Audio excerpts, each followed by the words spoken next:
Hello good people, I'm going to look at another problem involving the point of intersection. Esmeralda launched herself at a constant speed of 10 meters per second. Not to be outdone, Ana Maria launched herself 4 seconds later at a constant speed of 15 meters per second. When will Ana Maria catch up with Esmeralda? The first clue to solving this problem is in the words constant speed. Speed is a rate, and recall, the moment we mention rate, we are also talking about the slope, which means we are talking about the gradient. And if we are talking about a gradient, we are also talking about a linear relationship. This means that we will have linear equations that result in straight lines. Considering that there are two goats, the question of when will one meet the other is essentially asking us what is the point of intersection for our two straight lines. Before I solve this algebraically, let me see if I can come up with a graphical solution. If I'm going to graph this, I will need some axes. What is going to be on those axes? The clue for that is in the unit for the gradient, meters per second. Recall that the gradient can be described as rise over run. The unit in the numerator, in this case meters, represents the rise, or the y-axis. The unit in the denominator, seconds in this case, represents the run, or the x-axis. So here are my axes. What about the intervals?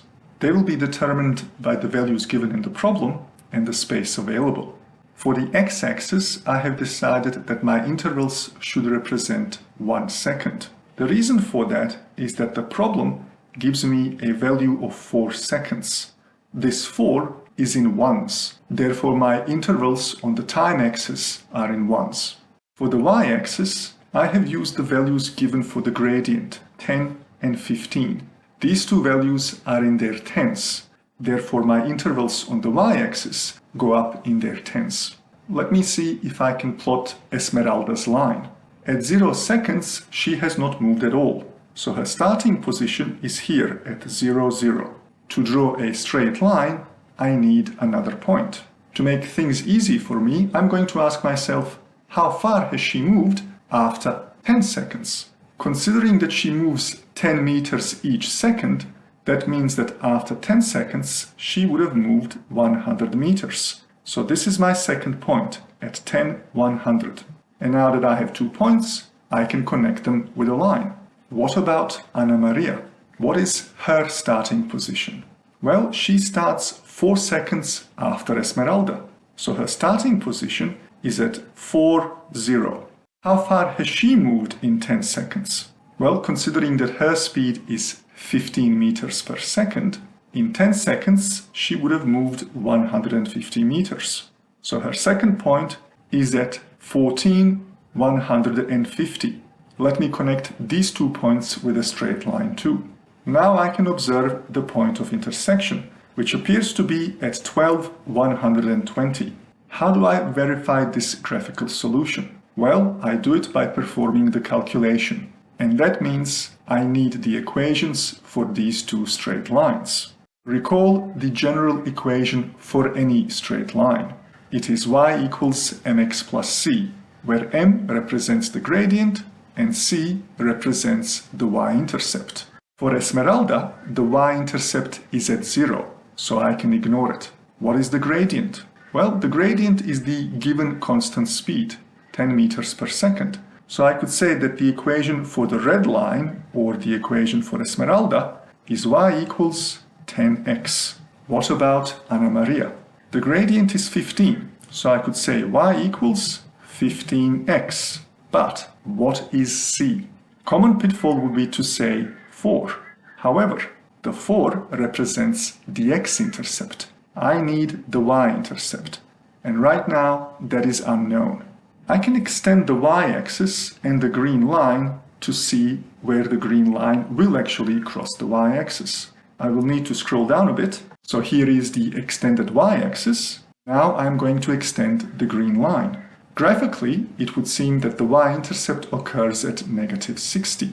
However, what if my graph is incorrect? How could I calculate c for certain?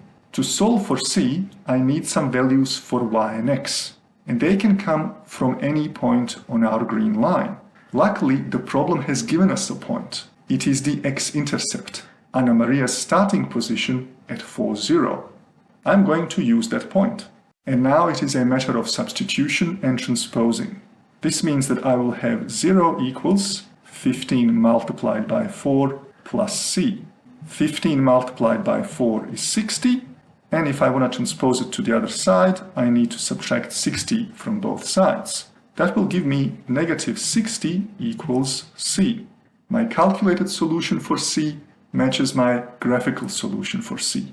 Now I can say that Anna Maria's line, or the green line, is given by the equation y equals 15x plus negative 60. And I can mop this up a little bit. Y equals 15x minus 60. Recall that the point of intersection is the point where our two equations are the same. And so I will have 10x equals 15x minus 60. Subtract 10x from both sides, that will give me 0 equals 5x minus 60. Then add 60 to both sides, that will give me 60 equals 5x. And finally divide both sides by 5, and that will give me 12 equals x. At the point of intersection, x is 12.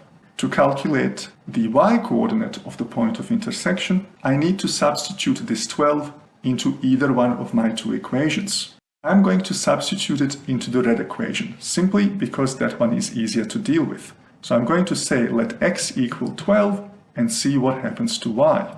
I will have 10 multiplied by 12, which is 120. And now I can confirm the calculated point of intersection is at 12, 120. And so at the end I could say that Anna Maria will catch up with Esmeralda after 12 seconds and 120 meters. At this stage you might be wondering what's the deal with the space goats. I would love to tell you, but they are watching. That is all for now, and I will see you on the flip side.